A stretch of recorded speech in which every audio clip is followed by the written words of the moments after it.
कोन्निचिवा ओताकुस, तो क्या हाल चाल सबके। जुजुत्सु काइसेन मांगा चैप्टर 239 के स्पॉइलर जो है वो ऑफिशियली आ चुके हैं। इस स्पॉइलर में हमारा केंजाकू जो है वो मांगा में दिखाया जा चुका है।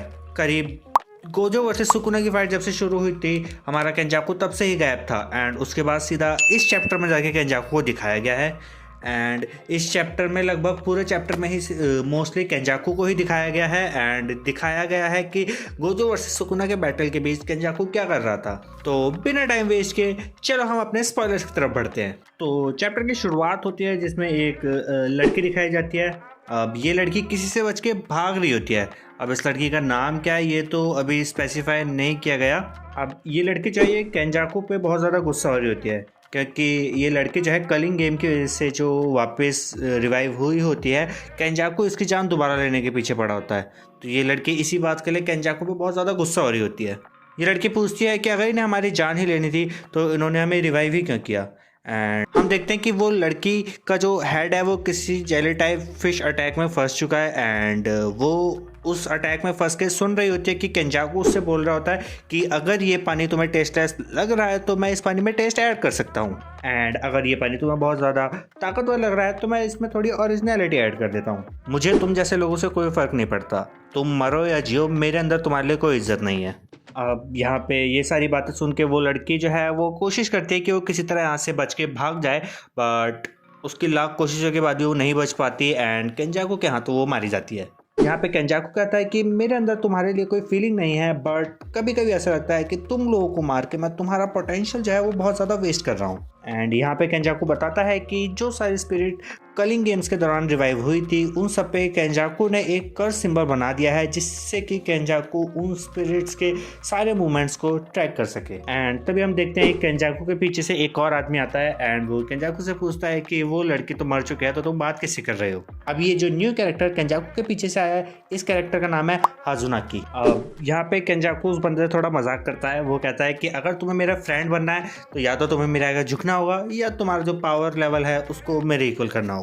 एंड उसके इस बात का जवाब देते हुए हाजुनाकी बोलता है कि मुझे किसी दोस्त की ज़रूरत नहीं है, मैं पहले ही बहुत सारे दोस्त बना चुका हूँ। तभी केंजाकू एकदम से हाजुनाकी को रुकने के लिए बोलता है कि रुको रुको रुको एंड एकदम वो अपने फ़ोन को जेब में से निकाल के उस फ़ोन में सुकुना वर्सेस गोजो की बैटल देखने लगता है। एंड वो जैसे ही गोजो वर्सेस सुकुना की फाइट देखने शुरू करता है वो गोजो का फेस देख के कहता है कि ये गोजो ने कैसा फेस बना रखा है एंड इतना बोल के वो गोजो के ऊपर हंसने लगता है। यहाँ पे केंजाकू बताता है कि उसने शिंजुकू में जितने भी मॉनिटर्स हैं उन सब पे अपने कर्स स्पिरिट्स को छोड़ के रखा हुआ है ताकि वो वहाँ पे मौजूद सारे लोगों के मूवमेंट्स को जो है वो ट्रैक कर सके और उनके पास कितनी कर्स एनर्जी है वो उसे भी ट्रैक कर सके।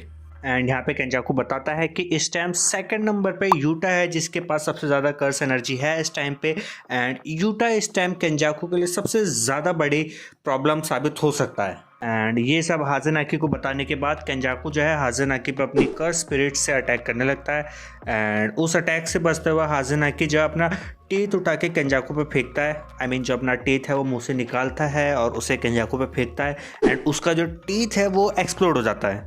एंड इसके बाद हाजुनाकी काफ़ी कोशिश करता है कि वो वहाँ से बचे किसी तरह भाग जाए, लेकिन वो केंजाकू के हाथों से बच के नहीं भाग पाता और वहीं मारा जाता है। मरने से पहले हाजुनाकी केंजाकू से पूछता है कि तुम्हारी लाइफ का मोटिव क्या है।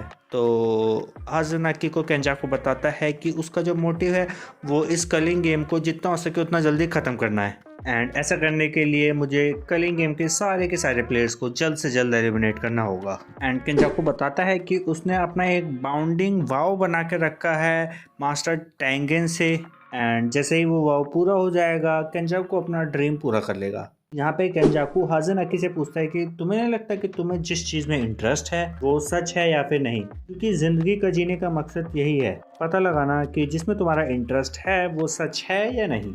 उसी वक्त हाजुनाकी मर जाता है एंड देन सडनली वहाँ पे एक और पर्सन की एंट्री होती है जो वहाँ केंजाकू से लड़ने आ जाता है एंड उस पर्सन का नाम होता है टाकाबा।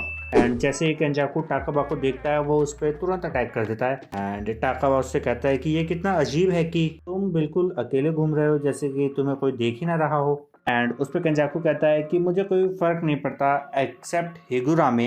एंड जो अटैक केंजाकू ने टाकाबा के ऊपर किया होता है उससे हम देखते हैं कि टाकाबा को 1% भी डैमेज नहीं आया हुआ है। और जो टाकाबा है भाई साहब वो गुस्से में चिल्लाता हुआ केंजाकू से कहता है कि तू पागल हो गया है क्या, तू मेरे को मारने की कोशिश कर रहा है, अब तू देख। एंड तभी केंजाकू को अजीब सी फीलिंग आती है और वो कहता है कि ये क्या हुआ। एंड टाकाबा कहता है कि दुनिया में बहुत सारी इंटरेस्टिंग चीज़ है, लेकिन सबसे इंटरेस्टिंग चीज़ ये है जब एंटरटेनर एक पूरे शो को अपनी तरफ आकर्षित कर लेता है। जिस पे केंजाकू जवाब देता है बिल्कुल सही। एंड यहीं पे जो हमारे स्पॉयलर्स हैं उसका दी एंड हो जाता है। भाई साहब इस स्पॉइलर में पहले तो हमने ये चीज़ देखी कि हमारे गोजो का भाई साहब फिर से मजाक उड़ाया गया है। ऐसे ही चैप्टर 238 में सुकुना ने उसका मजाक उड़ाया था, उसको रोस्ट करके छोटा सा। एंड इस चैप्टर में हमने देखा कि भाई साहब हमारा जो यहाँ पे केंजाकू है वो भी गोजो का मजाक उड़ा रहा है, उस पर हंस रहा है। भाई साहब उसको तो इन्होंने खेल बना दिया, हर कोई अब उसके मरने के बाद उसका मजाक उड़ा रहा है। एंड एक चीज़ और, अभी तक जितने भी लोग गोजो के बारे में जिक्र कर रहे हैं मांगास में, कोई भी ये नहीं कह रहा है गोजो मर गया है, सब यही कह रहे हैं कि गोजो डिफीट हुआ है। तो अभी भी हम ये नहीं कह सकते गोजो कम्प्लीटली मारा जा चुका है, अभी भी चांसेस है कि जो गोजो है वो रिवाइव हो जाए। तो that's a good news for Gojo fans. तो बस इस स्पॉइलर में इतना ही था। एंड अभी इस चैप्टर के कोई ऑफिशियल ट्रांसलेशन नहीं आई है, तो इसमें से कुछ चीज़ें जो है वो चेंज भी हो सकती हैं। तो उसके लिए जब पूरी मांगा आएगी फ्राइडे को तो हम देखेंगे कि जो ऑफिशियल ट्रांसलेशन है उसमें क्या वर्डिंग यूज़ की गई है। तो या आज की वीडियो में बस इतना ही था। इस स्पॉइलर के बाद तुम्हारे क्या थॉट्स आते हैं और क्या क्या थ्योरीज तुम्हारे माइंड में आती हैं, वो सारी थ्योरीज एंड थॉट्स को कमेंट्स में ज़रूर बताना। एंड उम्मीद करता हूँ कि तुम्हें ये वीडियो पसंद आई हो। एंड अगर ये वीडियो तुम्हें पसंद आई हो तो इस वीडियो को लाइक करना। एंड और इंटरेस्टिंग वीडियोज़ के लिए चैनल को सब्सक्राइब कर लो यार, ऐसी इंटरेस्टिंग वीडियोस चैनल पे आते रहेंगे तो चैनल को सब्सक्राइब कर लो। एंड मिलते हैं हम नेक्स्ट वीडियो में, तब तक के लिए सायोनारा।